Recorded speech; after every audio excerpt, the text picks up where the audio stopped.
salamat sa Ginoo. Bisan sa kahimtang nato, grabe na sa kahimtang nahulog sa sala. O ang Diyos patanaw, nakita sa makalulo ay kahimtang. Manala nila ta so ipayuli sa Ginoo, sa pinuod na itong kahimtang. Bisan pa sa kamatayon ni Brad Medion, magkaigot ang tipo kinabuhi na itong tao dili sa yuta. Kinabuhi yun nga kanon na ay panaa sa pagpanganda. Kaya yung edad, 38 pa. No? Kung nagpasa ka sa Hope 14.5, sabi doon sa Hope 14.5, doon na tayo tagal. Doon na utlanan na di na ako malapag. Huwag ka kayo malo sa utlanan. Para sa ibang milyon, ang yan utlanan. Kung sa kurasa, sa ambulana, kung sa tuwiga. Diharap isa koto, kaya yatagan na tayo utlanan, lagi na ito malapag. Kung sa kinabuhi yun sa pagpanganda, ang kinabuhi na ito, wala po tamay palo sa tang orasa, o niya pa ka, ugma pa ka, sunod pa tatuig. Huwag ka masayon. Basta nasulat, nga doon na tayo utlanan, ibutangan ta sa Diyos utlanan, ganili na ito malapag. Kasasan mo, doon na ito'y gitagan. Gitagan na katuigan alam na ito. Sa Rubinta, versikulo 10, sigaw niya, na atong Panginoon, si Tinta na. Kung Pasko, mo sinta. Mo na po yung itagal na panahon.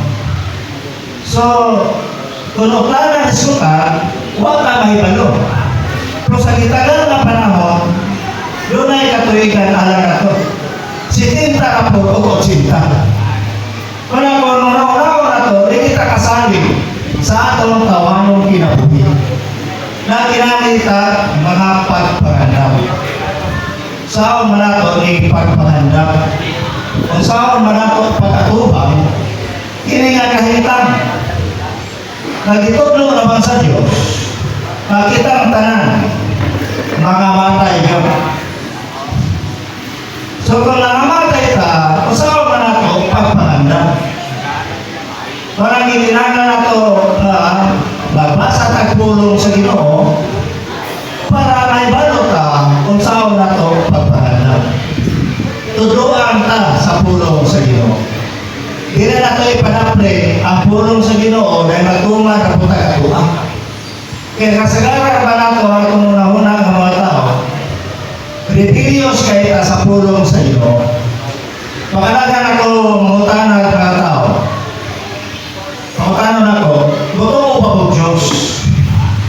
Apil ka. Kaya alam ang pagmingin sa gusto, giyawa, ulaw na po. Gusto o isang Diyos. Pero ba kung ipriba, kung ito ba siya Diyos? Pangutano ko niya sa, ningon ko, gusto mo ba ka tulong sa Diyos? Dito na. Kaya niya may ganahan na pulong, yan daw ito. Ang dili niya ganahan, dili niya tuuhan. Mga igala mga igsoon, kamong mga igagaw, mga palinti religion, kamong tanan dito o Diyos. Pero yung dumi, gusto ba pulong sa Diyos? Dito sa ganyan mga doon ako'y amahan na tawahan ng amahan. Masisuroon mo sa inyong amahan, di mo buto. Di mo buto pulong sa inyong amahan. Walang kitang tao sa mga ito papanganda, kundi ang buto pulong sa Diyos. Una, para masayo tao sa mga ito papanganda. Una, buto ka sa iyong papamulong. Bisa ko sa isulti sa Diyos. No, basta nilang tinumok-tumok ba, di ka sa magwawali. Tamang magwali kung siluwite kayo. Para lang yan madali ang tao, ayaw lang Purma-purma na o paragi madani ang tao. Para ang pulong pagkapinan, ang pulong paan, basta kari, madani lang ang tao. Pero dili na niya sa Biblia. Wala'y lugang, wala'y kuhaan. Wala'y ipasilaan sa Ginoo. Usa mo tuota, pulong sa Ginoo. Sa atong pagpangada, mao man ang pagtuo sa pulong sa Ginoo. Matagpasa ni Apostol Pablo sa Roma 10:17. Sa pagtuo, nagikan sa madungo. O ang madungo, pinagis pagwali sa pulong ni Kristo. So ang pagtuo niya, hindi na nagikan na ito. Gikan na sa atong madungo. Ang atong madungo, may tuot sa pulong ni Kristo. Usap niya ang pagtuo. Kung wala'y magwali, wala'y pagtuo. Gamutanan na ito. Iwan sa Apostol Pablo sa Roma 1:16, wala ko ikaulaw ang pagwali sa mayong balita, kay kini ang gahom sa Diyos sa pagluwa sa tao, labi na atong buto. Kung sa igahom sa Diyos sa pagluwa sa tao, mao ang maayong balita. Iyon sa mapunang maayong balita. No? Siguro matanong ka doon ay tao nakadaog og luto. Maayong ginang balita. Ay nakadaog ng luto. Pero ang maayong balita ay isgutan sana sa atong kaluwasan. Dili na ang material ng mga butang na atong mapaturan. No? Sa unang Korinto, Kapitulo 15, versikulo 50 at versikulo 3. Tingnan sa Apostol Pablo na ang maayong balita mabasa na niya. Atong basaho para unang Korinto 15, 50 hangtod versikulo 3. Wala yung kapat?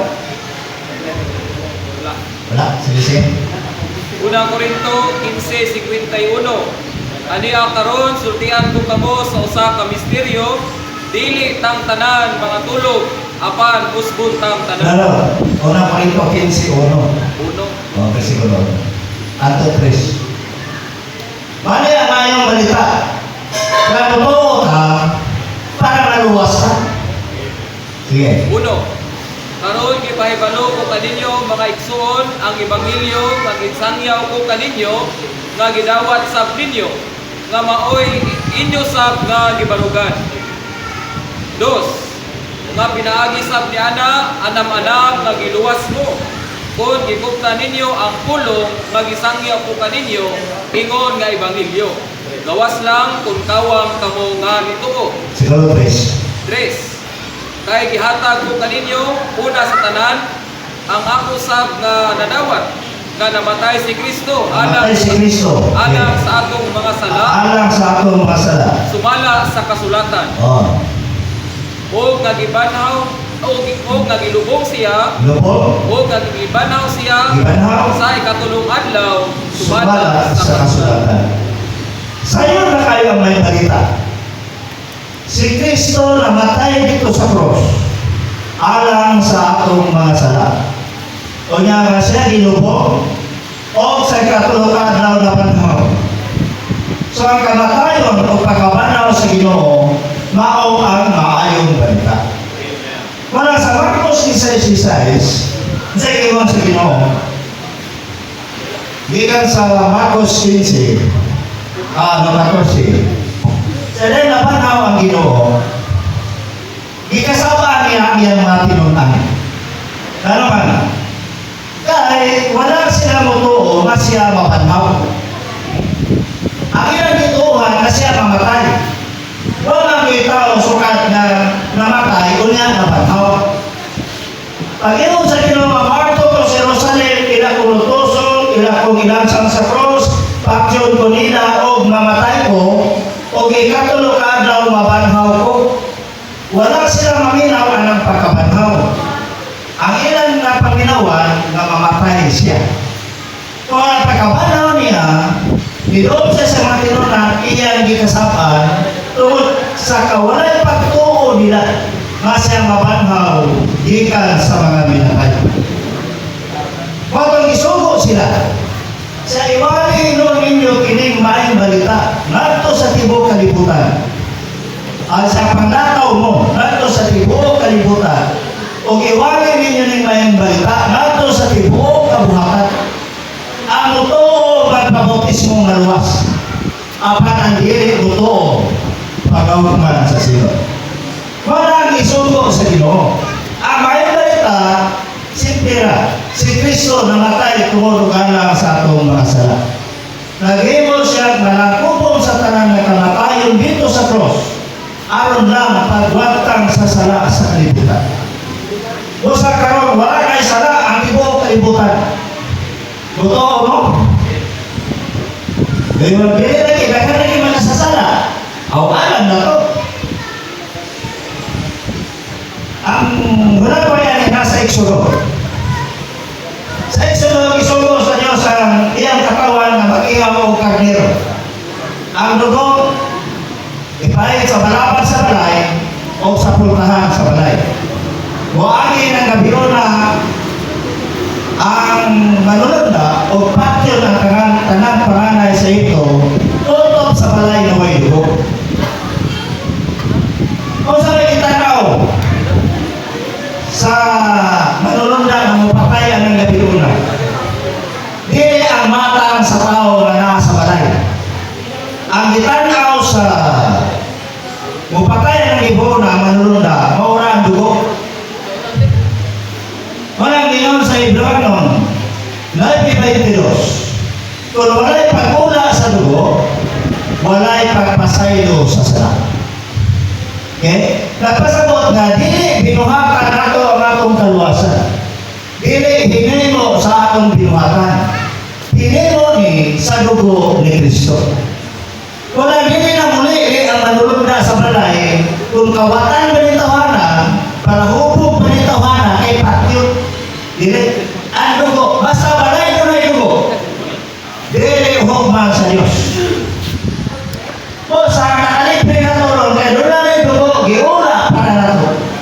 Para nagtanaw sa Diyos, ang iyang makita, dili ang atong pagkamakasasala. Kung dili ang dugo na ni Kristo. Kung sa alam sa Diyos, wala na isala. Na naman, nanay dugo, nakatagpaw ni sa pananaw sa Diyos. Usa magpasalamat kita sa Ginoo nga gitubos ta sa cross. No, mao ni ang una atong pagpangandan. Kung mutuo ta nining maayong balita o magpabautismo ta, luwas na ta hangtod sa dayon. Dili na ta mahinungkan sa linaw kalayo sa impierno. At kung dili, luwas na ta hangtod sa dayon. Totoo ba mo? Amen. Salamat sa Ginoo. Kinakato wala pa nitoo na, pero pa magpabautismo. Magpabautismo na para higpit niyong mapalimusan ang higpit na kaluwasan sa Diyos. May eternal salvation na yatag sa Diyos, iandam sa Diyos alam nato. Sa mauni ang unang pagpanganak. Kinangan makasabot balita. No, kailangan atong pagdawat sa may balita. Kanang atong pagpabautismo. Dili lang na paghugas, paghilo, pagpasaylo sa atong mga sala. Pag-anak, pag-ina, pag-usap na ito. Dayon na Ginoo, wala niya pasagi ang atong kaintan na mapabilin lang ta sa pagkatawhanon. Kinahanglan mo damat mo kita sa litawag o pag-adjust nun. Kung sa aming pag-adjust nun, mga mga taong gianak pag-usap sa tubig o sa Espiritu.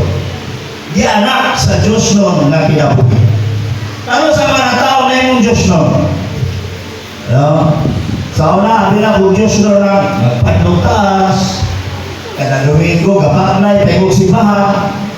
Ngayon na, ang Diyos nun ginatawanan, Diyos nun ginbayhana, kay reliyoso kayo, kada Domingo yun sa'yo kayo kasimbahan, nagsimba na.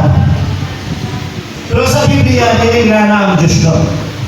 Ang Diyos nun napasabot tao ka na nasaguran o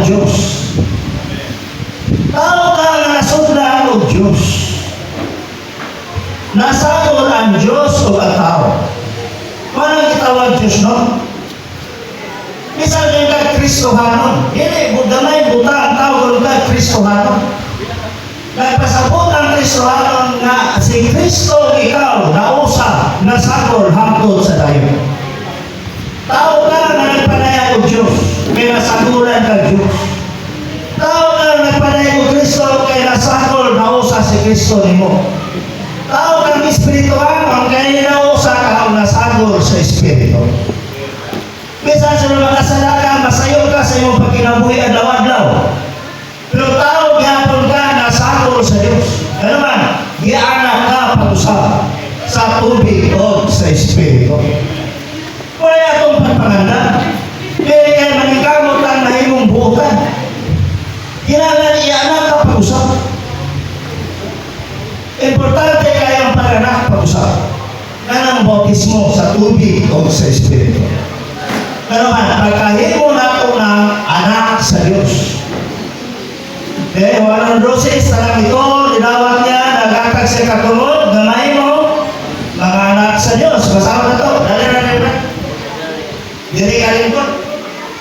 Wala kang microphone ka.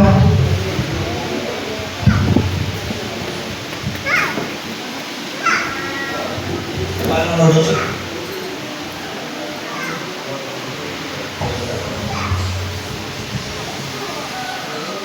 Buwan nulusi. Apan sa tanang nilawat niya, gihatag niya kadila ang katungod nga mahimong mga anak sa Dios sa mga mutuo ngadto sa yabalan. 13 nga gipanganak dili sa dugo, ni sa pagbuot sa unod, ni sa pagbuot sa tao, kundi sa Dios. Ano sa tamay mong anak sa Diyos? Katong dili gipanganak sa unod, dili sa pagbuot sa lalaki, sa patong, kundi sa Diyos. Yung samanta pagpanganak sa Diyos. Gamay mong anak sa Diyos. Sa 1:5, ingon, gawas ko ng tao ipanganak sa tubig o sa Espiritu, dili siya makasulod sa gingharian sa Diyos. Dili kita kasulod. Bisan unsa pagkakabutan, kanang may itudo sa atong mga relihiyon, sa atong mga pastor, sa atong mga pare, na magbinuutan kitang maayo para makasulod ka sa gingharian sa Diyos. Pero sa buhay, kaya ipamulong sa Ginoo din ipanganak na ikapag-usap. Asa man, sa Espiritu. Ang ipanganak sa Espiritu, Espiritu man. O ang ipanganak sa unod, unod man. Sa ito pa, kaduha ta ipanganak. Ipanganak ta sa unod, sa atong ginikanan, nakabaton ta sa uhanon nga kinabuhi. Ipanganak po ka pag-usap sa Espiritu, aron makabaton o Diyos nun na kinabuhi. So ang panganak na pag-usap, pagdugang niya ini, o laing kinabuhi. Ang Diyos nun na kinabuhi. Kung sa atong pagpangandan sa di patang mamatay, makadawat ka aning butong kinabuhi sa Diyos. Amen? Wa may laing kinabuhi nga nabanhaw. Napamay nakita na ito, nga laing kinabuhi nga nabanhaw. Namatay si Marcos. Atong amahan na atong presidente ro. Nabanhaw ba?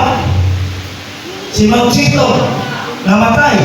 Nabanhaw ba? Isa pinay na niyong batugang mga tao. Walay laing nabanhaw. Iniran Diyos nun nga kinabuhi, nga gikinabuhi ni Ginoong Hesus. Idala niya sa kamatayon ang kinabuhi. Inatulog adlaw, mo niya kinabuhi ang nagbanhaw niya, ikan sa mga minatay. Kung sa kanya si Miljon, yanak na siya pag-usap. Anak na niya siya sa Diyos.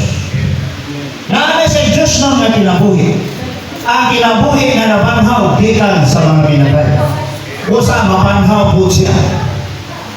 Iyon ang unang Tesalonica 4:13. Ako nituo ta na si Jesus gibanhaw sa Dios gikan sa mga minatay. Na kita usab. Bisan nga matay ta, mga banhaw ta uban niya. O sa kini nga matayon na, dili ka matayon, mamay mo ta alaot na tao. Alaot na kamatayon. mabanhaw. Muna itong pagpahanda. Dili, relihiyon ka na, magbibro kang relihiyon, dili na pagpahanda. Bahala din ang membro relihiyon. Basta membro na tas Ginoo, nakalawat lang ta sa yung Diyos nung ginabuhi. Sa may programa sa inyo, baka sila yung programa. Kuwan Diyos, ato basaw, ano na yung programa? Paano yan na computer sa yan? Sa pampa na computerized na rin sa iyang salabutan. O sa iyang buhaton. Kuwan Diyos, dili mo anhi ang kawatan o dili mangawat o pumatay ang buha. Niyani ko aron makamaton sila kinabuhi o makamaton ini sa malagayaon yun. Iyan ang Ginoo dili siyuta. Dili aron mahimo formalidad, tulumanon, kasubuan, unsa pa.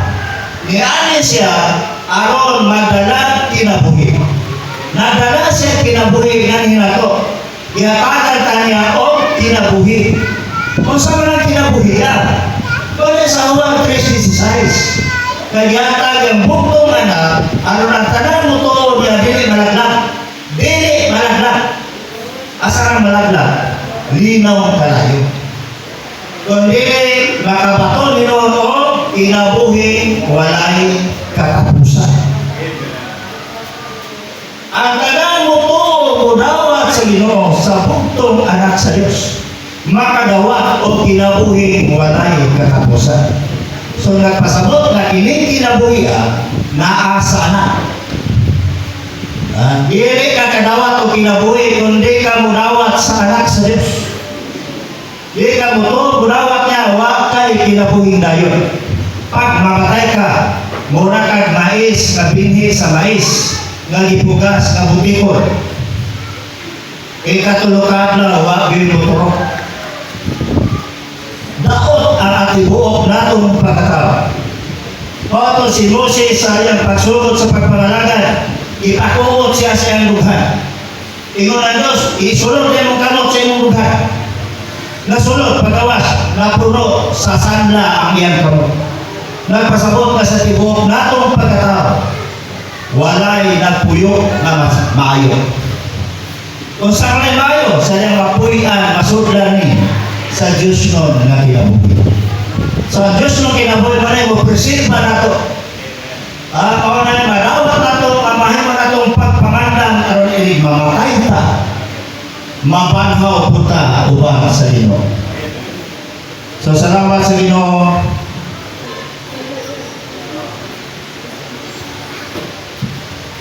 Amen. Nangutaan na lang ang oras kasi wala Pasko ba? Dahil na Ginoo sa atong pagpangandam. Usbo na to. Sa diyan nakabatunta sa kianata sa atong ginikanan. Nakabatunta o tawhanon nga kinabuhi. Siguro maayo kay katao na higubaon, maruluyon, matinabangon, musakripisyo yun alang sa uban. Inana siguro ang atong tawhanon nga kinabuhi. Pero wala magpasabot nga mga atong pagpahanda para hindi kamatay na ito makasunod na sa kingharian sa Diyos. Ngayon siguro po tayo magdinautan na ito. Hindi naman tayo magdinaro. Magdinaro na lang na ito ay di man na ito kasunod. Di na inanabot pasabot sa pulong sa inyo. Bisan o maayo kang tao, magyatagon maluluyon, pero ang naani mo sa magkinabuhi. Tawanon na nga kinabuhi. Para sa man ang kinabuhi sa tao, para sa naging harian. Para na sa naging harian sa tao. Maayo kang tao, maluluyon ka na tao, naigugang tao, pero sa naging harian na sa tao. Wala na ilabot sa gingharian sa Diyos. Kaya gingharian sa tao, kinabuhi sa tao. Ang gingharian sa isda, kinabuhi sa isda. Ang gingharian sa Diyos, kinabuhi sa Diyos.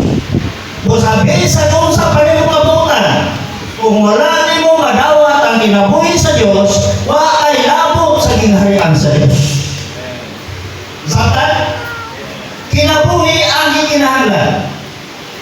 ang atong buhat. Kaya bisan kung sa patakabutan, ginharian na kita sa tao. O sa bisan kung sa kabutan sa libudin mo, idool sa Ginoo, ingnan siya, kung hindi kayo pagkalang kausap, bisan pagkakita sa ginharian sa Diyos, di kakakita. Sa 1-3-3, di kakakita. Pero sa mata nakakita o ginharian sa tao, sa nagyanak na taga-tao, sa nagyanak na, walang aglaw, si Mana, bubuka na itong mata, ay dapat nakakitaan mo dahil ang katirimban sa tao. Sa nagyanak po tapag-usap, sa Diyos nung nagkinabuhi, ay dapat po nakakita sa ginharian sa Diyos. Gawas pa isang makasunod yun sa ginharian sa Diyos. Pero ba, tungod, kaya doon na may Diyos nung kinabuhi. Kaya pagin na makasunod ka sa gingharian sa Diyos, mga kinabuhi sa Diyos. Kung gusto kang musunod sa gingharian sa isla, hindi na magawang tayo lamoy-lamoy na to. Mamatay tayo madugay. Kaya hindi mananatog gingharian. Dalaman, kaya kinabuhi nila isla. Kung musunod po sila sa itong gingharian, mamatay po sila. Dalaman, kaya nila kinabuhi, di man kinabuhi sa tao. Kaya kita sa atong pagpangandang sa libertang mga matay, kailangan tayo makabatong sa Diyos noon na kinabuhi. Importante din mo niya magluwas na ito.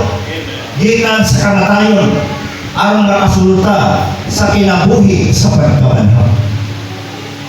Sa Apostol Pablo, ingong siya nga, kung wala'y pagkabanhaw, sayang inyong pagtuo, sayang sa mga mong paghawak, alam sa Ebanghelyo.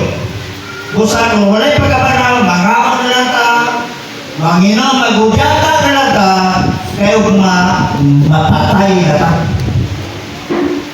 Useless ang kinabuhi sa tao. Kundi ang Diyos nasudlan, ni Diyos nung kinabuhi na napanhaw gikan sa mga ginhanan. Kaya kami manawat na o nagi pamanig, kamatayan o pagkabanhaw. Para sa unang Korinto 15:45, sa ginon niya, ang katapusan nga daan na imong binuhat nga kiaw, ang unang nga daan na imong binuhat nga buhi. Ang katapusan nga daan na imong espiritu tagatag o kinabuhi. Nato tayo ng hasutanan. Ang pagkahimo sa Ginoo, espiritu tagatag o kinabuhi. Ano ba? Una-una, ang sa gilayon sa Israel o dire.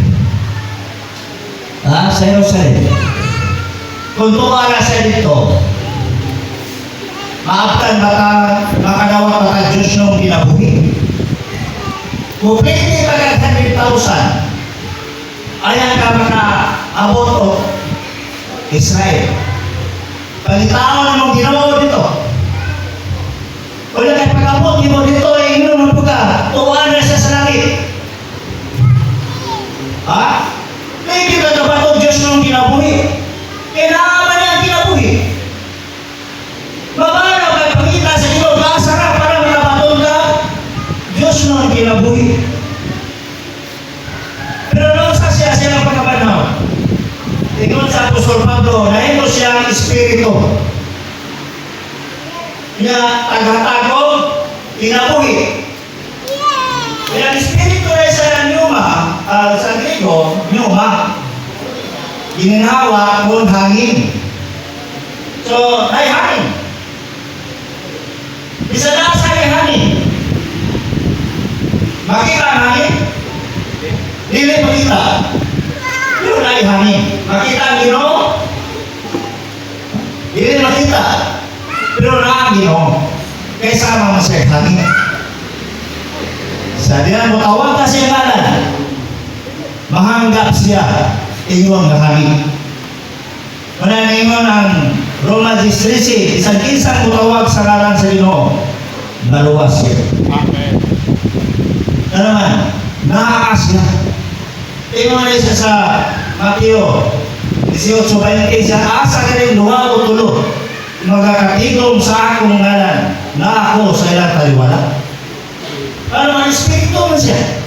Bisa na asa sa suot sa kalibutan. karon naa ang Ginoo. Tawag omnipresent ang atong Ginoo. Busa ayaw mo pagduda. Mutuo mo. Mudawat mo sa Ginoo. Among wala pa makadawat. Mudawat na alang sa pagpangandam na to. Isa na to wala bautismo dire. Ha? Wala mo taas ang kamo? Oh, nabautismo na na tanan. Atong sa gawas. Siguro kung nato niya atong kaluwasan. Kaya sa Biblia po, sa diyan isusi ni Apostol Pablo, ito ang mga tinunaan ni Juan sa buhat 19. Siya nakalawat ka mo sa Espiritu. So, may kibaro na may Espiritu. Siya kakinsa pa na yung bautismo niyong narawat. Bautismo ni Juan.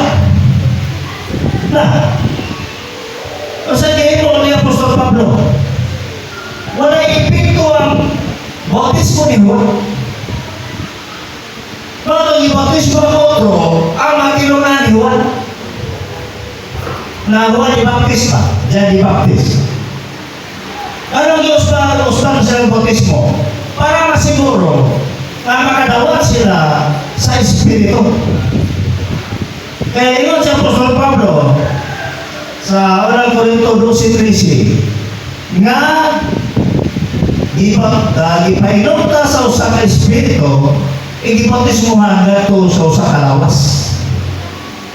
Sa importante kayo ni na ganang mo kana pwede ba na bautismo ko to kapila pa bautismo ni ikaw pwede usman bautismo basta ni ikaw na bautismo pamilya.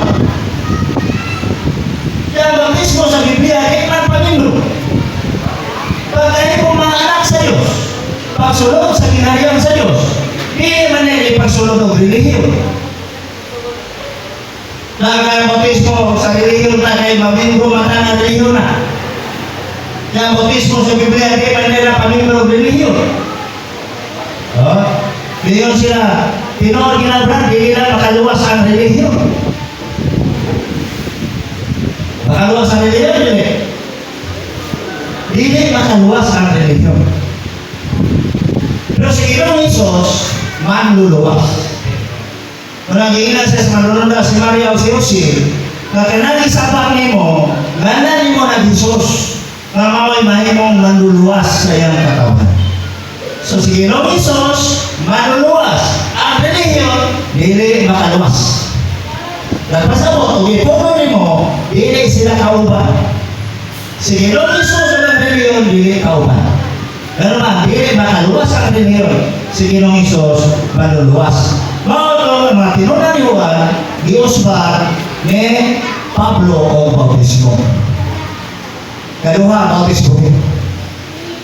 Usa, salamat sa Ginoong Isos, na ang totoo mo. Siniguro na mo ganing atuwa. Ha? Siniguro ba? Kaya mamatay ta. Ulang ta nini nga kamaturan. Ulang ta pag-aplikar nini nga kamaturan. Mamatay ta way pagpahanda. Masama ta sa dato na mamatay. Inis mamatay kang makapahulay. Mamatay nung kang mag-alto sa labing kasakit o kainit dito sa hadis. Ano ba yung isulti ang Ginoo ng Biblia na doon ay dua katao na matay na? Gawas niya ang mamatay, laban na. Ilang tao dato si Lazaro. Ang tao dato kay walihan di manuto, di man maminaw. Di pagkamatay niya, tuwa siya dito sa dapit sa kasakit o mga pagantos.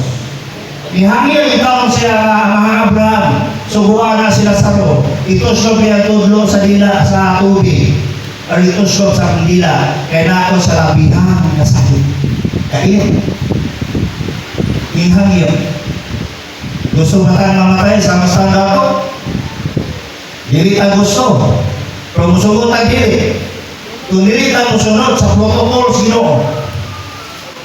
Sa i-arrest na sa Ginoo, pakya sila. Mapayas kita sa una ko.